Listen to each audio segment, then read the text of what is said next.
What is going on, guys? Disney Dan here, and today we're going to be doing a non-spoiler review of Star Wars The Force Awakens. Yes, the most anticipated movie of 2015 is finally here.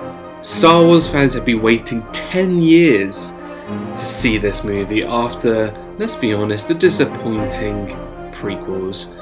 And we're going to see whether this new Star Wars movie really lived up to the hype, really lived up to the anticipation of this movie. So in this video, I'm going to, obviously I'm not going to tell you any of the spoilers or anything, but I'm going to, tell you what I thought of the characters. I'll tell you what I thought of the directing and the script and everything. I'll give you my final review at the end of this video.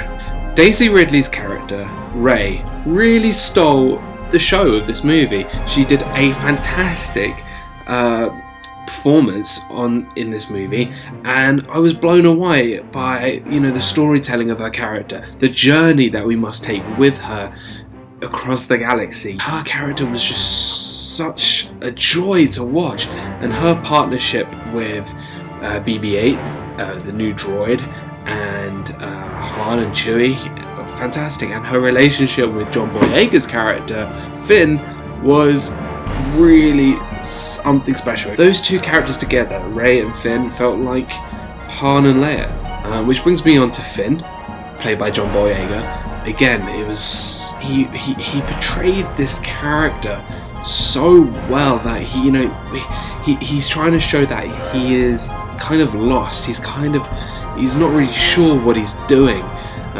He made a decision that he stuck by, but once he went through with the decision, he really just he was lost. He didn't really know what to do. He wanted to do something right, but he didn't know how to go about it. And these two are going to be the new characters of Star Wars that will take us into the future. BB-8, right? BB-8. If you see BB-8 everywhere, merchandise, on TV adverts and everything like that, and everyone's just like, will we see a little bit too much of BB-8? Will he be really annoying, really aggravating? He might be the new Jar Jar, people might get annoyed by him. No, BB-8 is perfect in this movie. He's important to the movie, he really is, but he's not always in your face. He's not always taking up all screen time and making jokes. He's not like that. He's a really good sidekick, companion to the heroes of this movie. Now, if you look at every, really good versus evil movie, you will see a very good villain. Now, let me tell you something. Kylo Ren is fantastic. He really brings out evil and anticipation of his character. He's so evil, so powerful, and when you see him on the screen, you feel shivers. You feel like this dark entity. He feels like a young Darth Vader. He feels like a brand new Star Wars villain.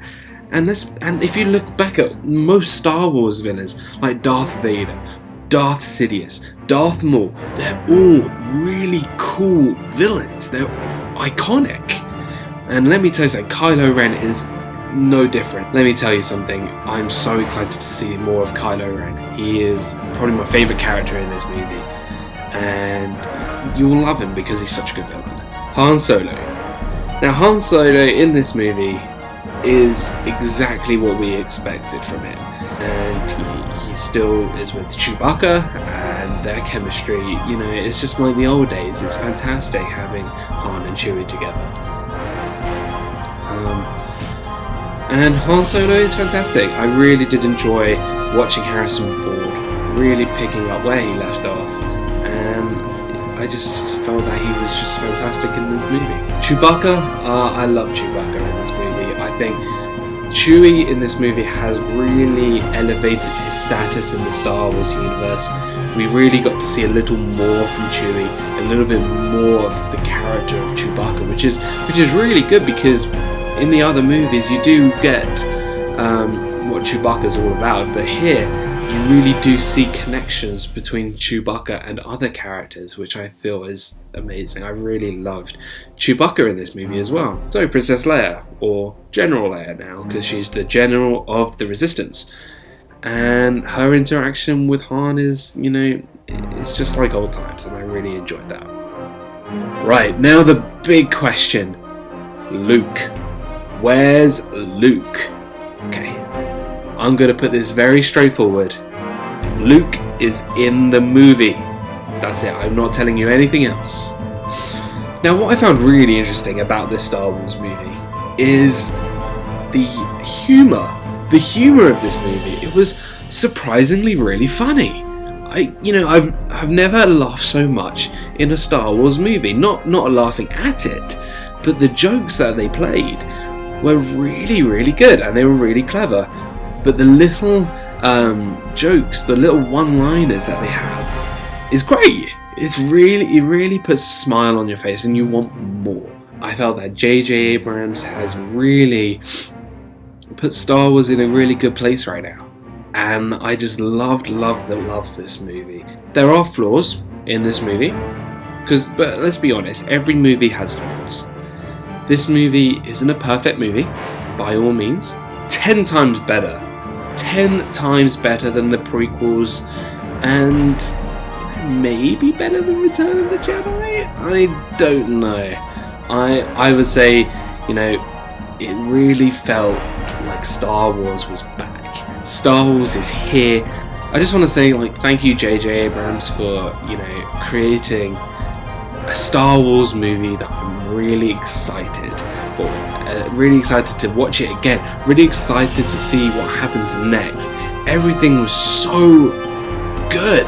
Like, everything. The action, the romance, the thrill of this movie was just great. I just really enjoyed it. I'm going to give this movie an 8.5 out of 10. So remember, guys, if you like this video, please hit the like button. Comment down below whether you've seen the movie or whether you like the movie. But no spoilers, guys, because some of us may have not seen it yet. Remember, guys, live your life with a smile each and every day. And this is Disney Dad signing out. See you real soon.